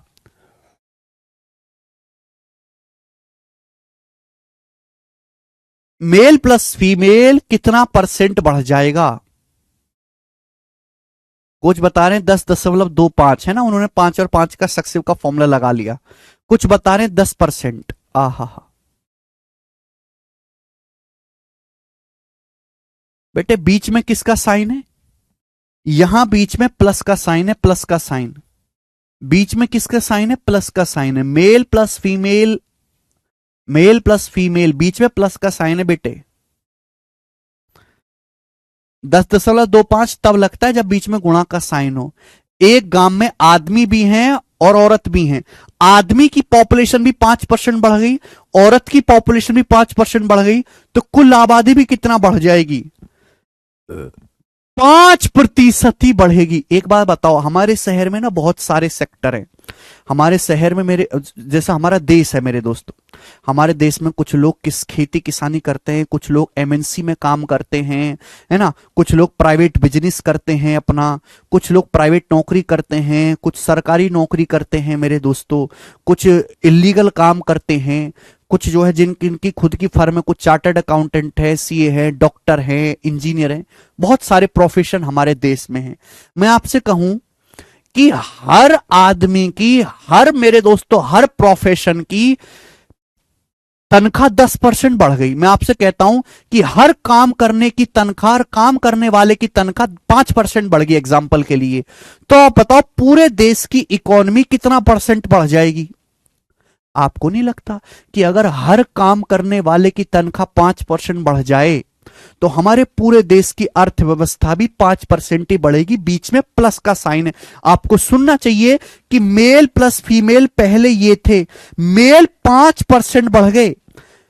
अगर 5% बढ़ गए मेरे प्यार भी मेल, मेल 5% बढ़ गए, फीमेल कितना बढ़ गए, 5% बढ़ गए, तो मेरे दोस्तों टोटल कितना बढ़ा, टोटल कितना बढ़ा, जब मैं 5% कॉमन लूंगा तो मेल प्लस फीमेल का 5% ही तो बढ़ा, मेल प्लस फीमेल का 5% ही बढ़ा। तो आपको समझ नहीं आ रहा कि बेटे अगर गांव में आदमी भी है औरत भी, आदमी भी 5% बढ़ा दो, औरत भी 5% बढ़ा दो, बीच में प्लस है, बीच में क्या है, प्लस, तो कुल आबादी भी 5% ही बढ़ जाएगी, कुल आबादी भी 5% ही बढ़ेगी।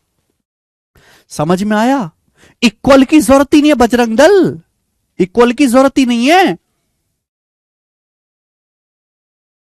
ठीक है, आपके परिवार में मम्मी है, पापा है, भाई है, बहन है, हर आदमी का प्रमोशन हो जाए, हर आदमी की तनख्वाह 20% बढ़ जाए, हर आदमी की तनख्वाह, सबकी तनख्वाह अलग अलग है, सबकी तनख्वाह अलग अलग है आपके परिवार में, हर आदमी की तनख्वाह 20% बढ़ जाए, तो आप पड़ोसी से जाकर क्या कहोगे, आज हमारी पूरी फैमिली का 20% प्रमोशन हो गया, पूरी फैमिली का, पूरी फैमिली मतलब मम्मी पापा प्लस भाई प्लस बहन, प्लस आएगा हमेशा बीच में, ठीक है ना?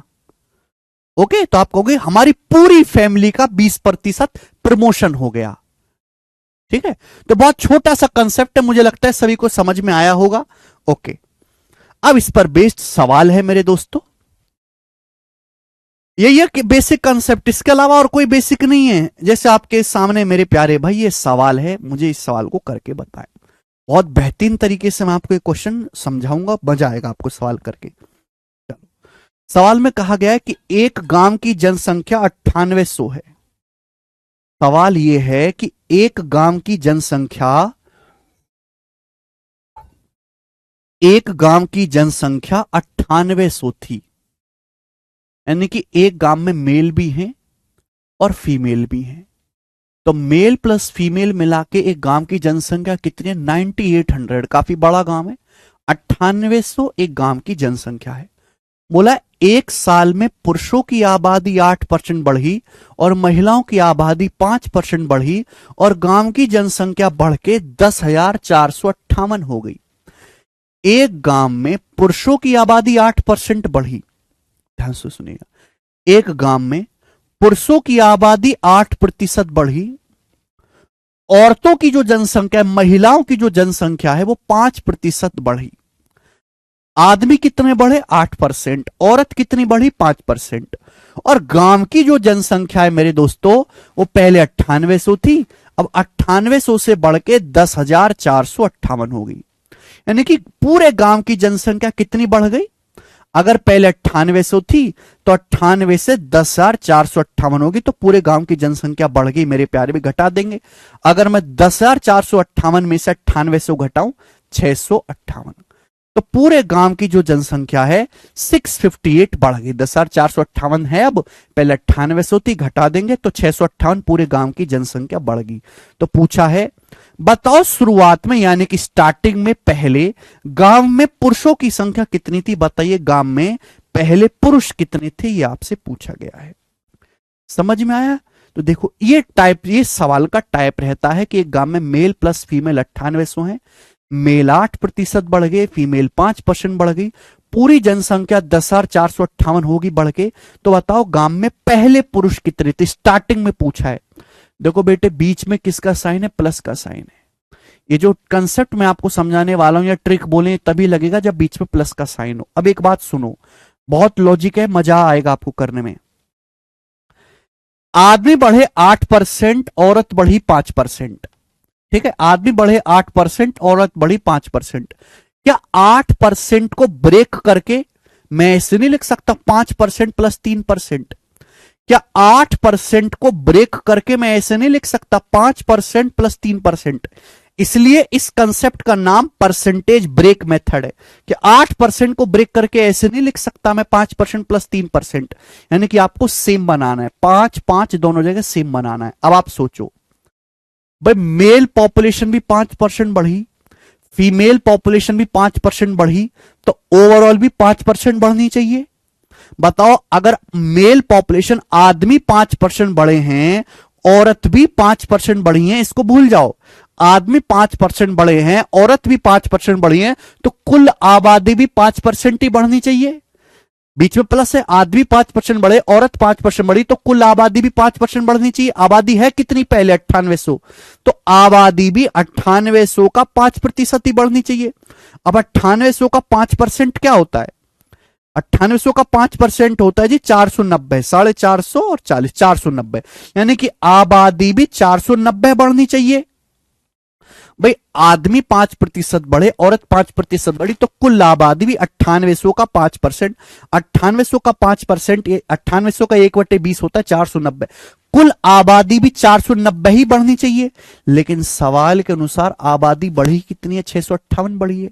तो आप बताओ कितनी आबादी एक्स्ट्रा बढ़ी है? 8, 15 में से 9 गया 6, 5 में से 4 गया 1 एक्स्ट्रा, यानी कि 168 लोग, 168 पॉपुलेशन एक्स्ट्रा बढ़ी है। तो आप मुझे बताओ ये एक्स्ट्रा कहां से आया? कहां से एक्स्ट्रा आया? तो आप कहोगे सर आपने शायद ध्यान नहीं दिया कि जो हमारे मेल है वो 5% नहीं बढ़े सर, मेल 8% बढ़े। सर मेल आबादी 3% एक्स्ट्रा बढ़ी है भाई। भाई अगर मेल 5% बढ़े, फीमेल 5% बढ़े, तो टोटल भी 9800 का 5% बढ़ना चाहिए 490, जबकि आबादी बढ़ी है 658। एक्चुअल में तो कितनी एक्स्ट्रा बढ़ी है आबादी? 168 एक्स्ट्रा। ये एक्स्ट्रा कहां से आया? तो आप कहोगे सर जो ये पुरुष है ना, ये पुरुष 3% एक्स्ट्रा बढ़े इसकी वजह से। सर पुरुष लोग 3% एक्स्ट्रा बढ़े हैं, इसी की वजह से 168 पॉपुलेशन एक्स्ट्रा बढ़ी है। यानी कि मेल पॉपुलेशन का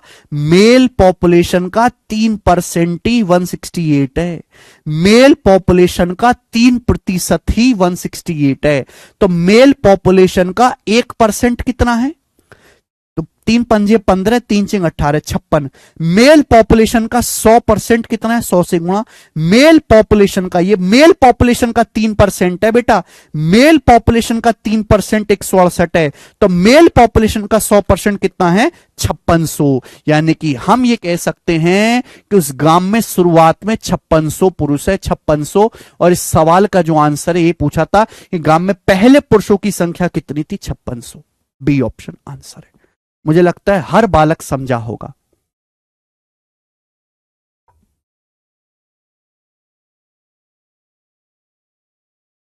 बताओ मजा आया? देखो मेरे प्यारे भाई, कंसेप्ट तो केवल इतना सा था, बेसिक तो केवल यही था समझाने के लिए। अब आगे का प्रोसेस तो आप सवाल से ही समझोगे।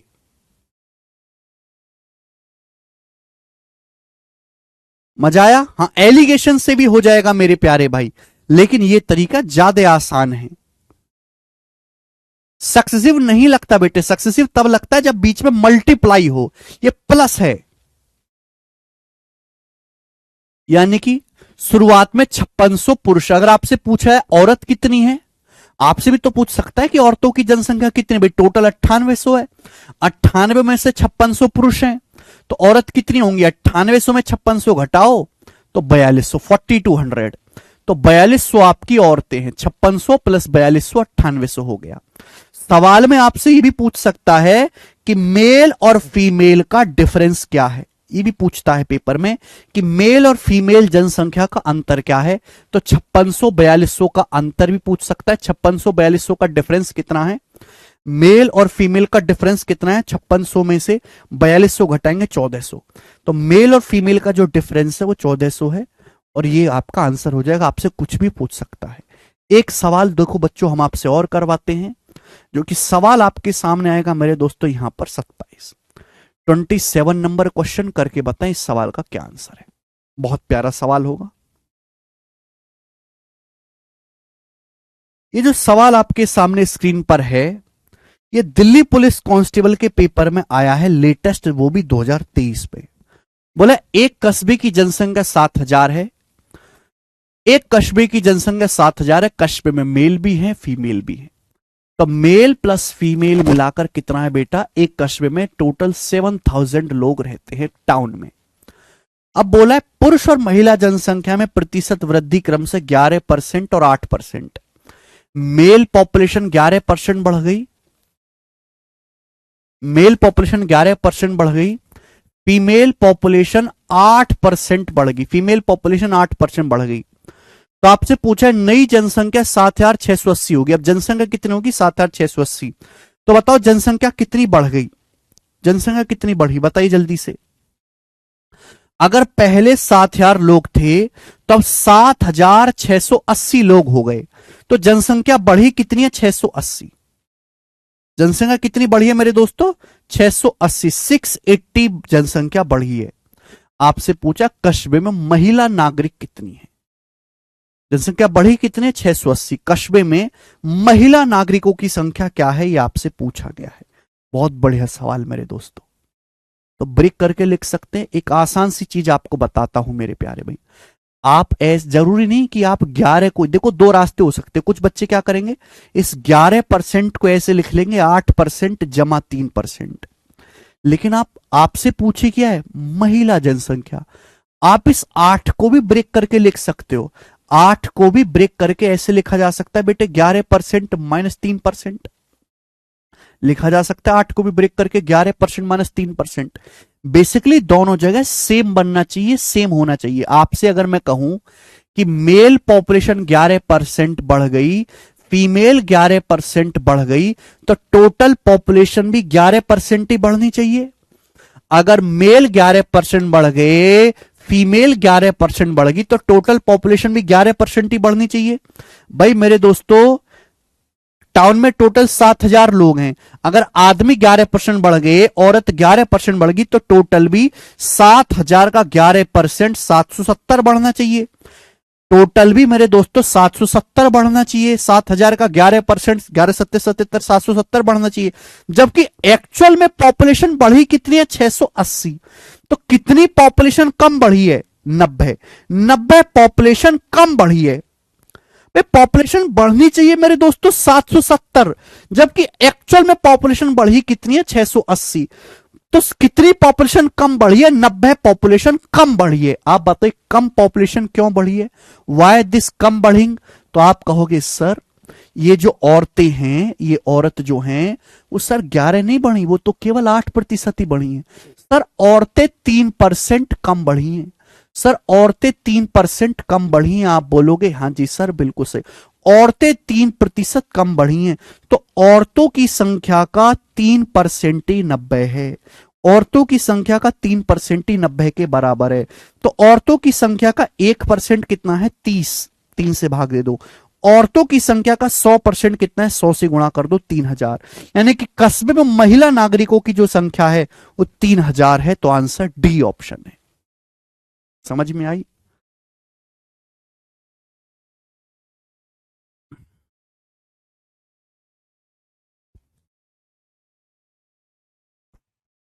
बढ़िया सवाल, बताओ मजा आया कि नहीं?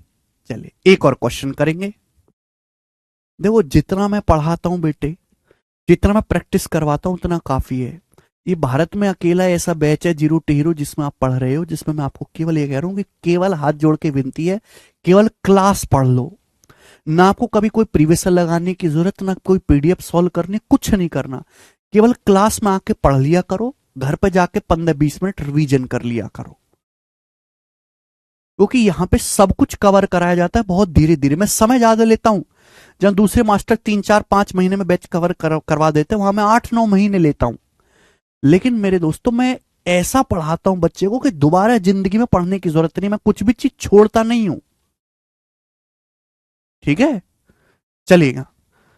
ये और प्रैक्टिस कराऊंगा, परेशान ना हो बेटा। अभी तो मैंने इस पे 3 सवाल और डाले, 5 सवाल है इस टाइप के। सवाल नंबर 28 ये करो बेटे।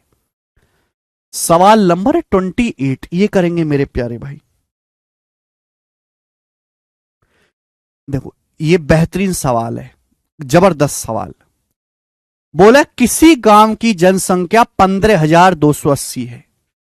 किसी गांव की प्रेजेंट पॉपुलेशन 15,280 है। यानी कि पॉपुलेशन मतलब मेल प्लस फीमेल। एक गांव की जो पॉपुलेशन है मेरे दोस्तों, मेल प्लस फीमेल मिलाकर एक गांव की जो पॉपुलेशन है वो 15,280 है। एक गांव की हुआ क्या है? हुआ ये है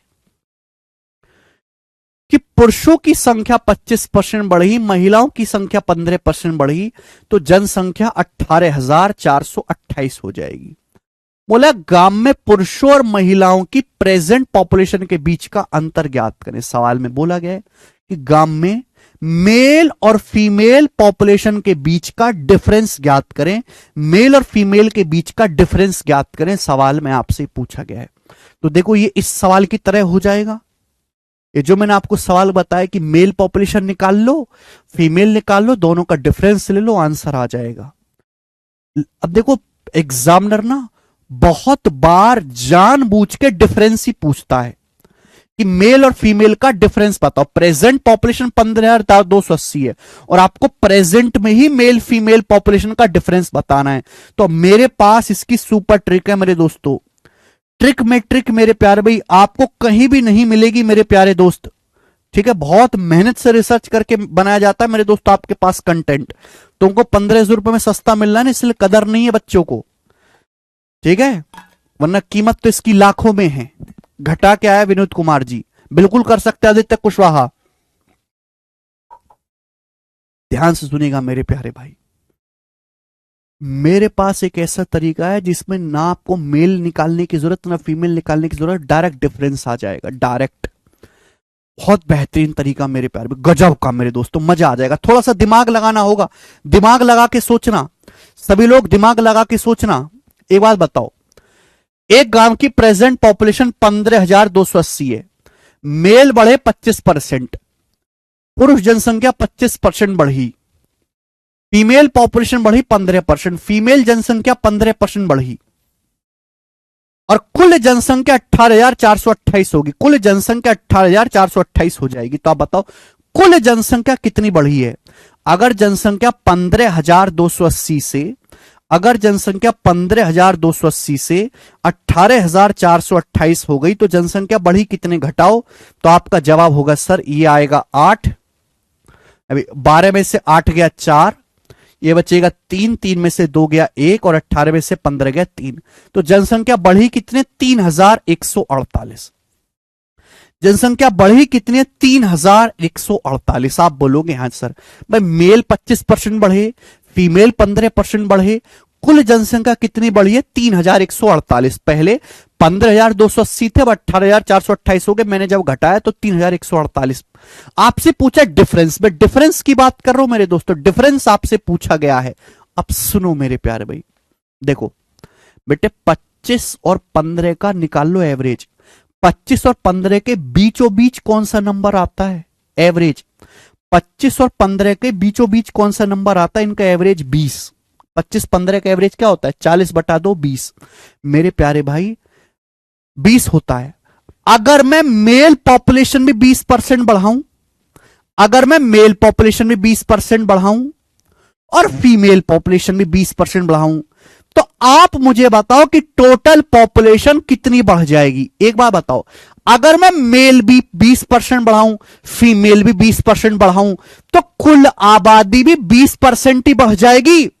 अगर मैं आदमी भी 20% बढ़ा दूं, औरत भी 20% बढ़ा दूं, तो कुल आबादी भी 15,280 है, 15,280 का 20% बढ़ जाएगी। 15,280 का 20% कितना होता है, 2 जीरो से 2 जीरो कट जाएगा, 3,056। 3,056। आप बोलोगे हाँ जी सर बिल्कुल सही, एक भी पैसे की परेशानी नहीं है।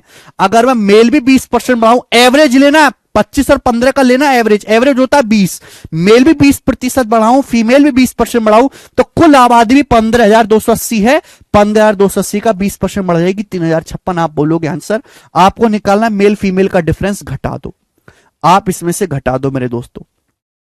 देखो 25 में से 20 घटाओगे कितना आएगा, 5%। अगर 25 में से 20 घटाओगे तो मेल पॉपुलेशन का 5% आएगा। 25 में से 20 घटाओगे कितना आएगा, मेल पॉपुलेशन का 5%। अगर आप 15 में से 20 घटाओगे, घटाना है मेरे दोस्तों, 25 में से 20 घटाओगे कितना आएगा, 5% मेल पॉपुलेशन का। अगर आप 15 में से 20 घटाओगे तो माइनस का 5 आएगा, फीमेल पॉपुलेशन का 5% आएगा। बताइएगा, अगर आप 15 में से 20 घटाओगे, 15 में -20 -5, फीमेल पॉपुलेशन का -5 आएगा। आप बोलोगे हाँ सर, और आप इसमें से इसको घटाओगे मेरे दोस्तों, कितना आएगा, जल्दी से घटाओ, कितना आएगा, 2। 14 में से 5 गया मेरे दोस्तों 9 और ये 92। क्लियर है? आप बोलोगे हाँ सर बिल्कुल सही, एकदम क्लियर है। देखो 5% यहां भी है, 5% यहां भी है, 5% कॉमन आ गया। मेल पॉपुलेशन का 5% माइनस फीमेल का 5%, 5 यहां भी है, 5 यहां भी है, 5 कॉमन आ गया। मैं यहां से 5 कॉमन ले सकता हूं। आप बोलोगे सर 5 आप कॉमन ले लीजिए। यानी कि मेल और फीमेल के डिफरेंस का 5% ही 92 है। मेल और फीमेल के डिफरेंस का 5% ही 92 है। मेल फीमेल के डिफरेंस का 5% ही 92 है। 5% कितना होता है? 1/20। मेल फीमेल के डिफरेंस का 1/20 ही 92 है, 92। तो मेल फीमेल के डिफरेंस का 100% कितना है, या मेल फीमेल का डिफरेंस कितना है? 5% मतलब होता है 1/20। 20 उधर चला जाएगा। मेल फीमेल का डिफरेंस कितना है? 92 गुणा 20 यानी कि 1840। 2 दूनी 4, 2 नाम 18, 1840 ये सवाल का आंसर है। ये मेल फीमेल का डिफरेंस है। दुनिया में कहीं भी चला जाओ, इससे शॉर्ट तरीका, इससे आसान तरीका पूरी दुनिया में उपलब्ध नहीं है। मैंने आपको बेशक समझाने के लिए टाइम लिया है, लेकिन एक्चुअल में अगर आपके ऊपर प्रैक्टिस बैठ जाए ना, तो करने में इसको 15 सेकंड ही लगेंगे, 15 सेकंड। विष्णु कुशवाहा कह रहे हैं सर एक बार बता दिए 20% क्यों लिया? 20% ही एक ऐसी वैल्यू है, 20% ही ऐसी वैल्यू है, जब मैं इनका डिफरेंस लूंगा तो सीधा मेरे दोस्तों मेल फीमेल का डिफरेंस आएगा, इसलिए लिया है।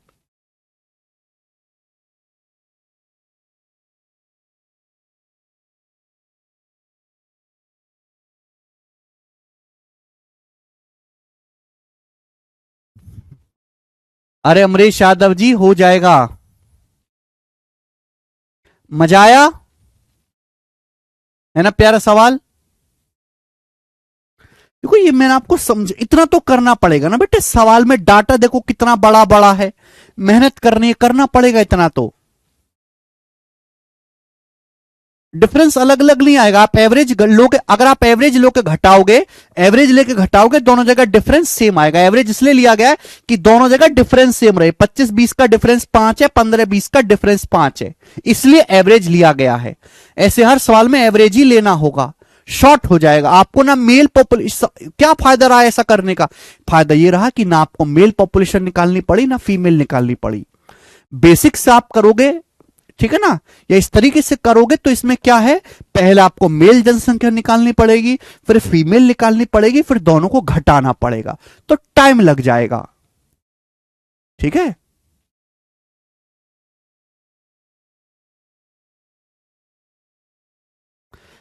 मनीष कुमार जी आप इस साल 15 सेकंड में करके दिखाओ तो। मनीष कुमार जी बेटा मैंने इसकी एक शॉर्ट्स बना रखे है, मैथ्स वंडर इन सेकंड्स की, 40 सेकंड की भी शॉर्ट है। मैंने 40 सेकंड में सवाल पढ़ा भी है, सवाल करा भी है और समझाया भी है। ठीक है ना।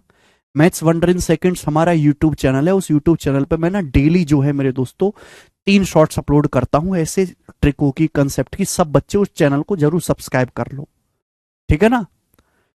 आप मेरी बात का विश्वास करो कि जो चीज मैं आपको 15 मिनट में समझाता हूं ना, 15 मिनट में, वो एक्चुअल में बच्चे करते हैं 30 सेकंड में, वो होती है 30 सेकंड में। तुमसे नहीं हो पा रही, तुम्हारे बस की नहीं है, तो इसका मतलब ये नहीं है कि लोग करते नहीं है। अरे जेब में तो तुम्हारी पॉकेट में 10 रुपया भी नहीं है, फटे हाल हो कि नहीं, लेकिन इसका मतलब ये थोड़ा ना कि पूरी दुनिया फटे हाल है। अरे पूरी दुनिया जो है पर मिनट करोड़ों रुपए कमा रही है, पर मिनट। ऐसे भी लोग हैं जो 1 मिनट में कमा रही है। सबको ऐसा ना समझिए बेटा, ये वही बैच है जहां से सबसे ज्यादा बच्चे पढ़ के निकले हैं, सबसे ज्यादा सिलेक्शन हुआ है, सबसे ज्यादा टॉपर यहीं से पढ़ते हैं, ये वही बैच है। ठीक है। समझाने में और करने में बहुत फर्क होता है।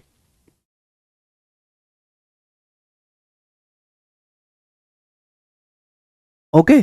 चलिए मेरे दोस्तों, एवरेज पॉइंट में आए तो पॉइंट में करना, इतना कैलकुलेटिव डाटा दिया नहीं जाता, आसान डाटा दिया जाता है भाई। ठीक है।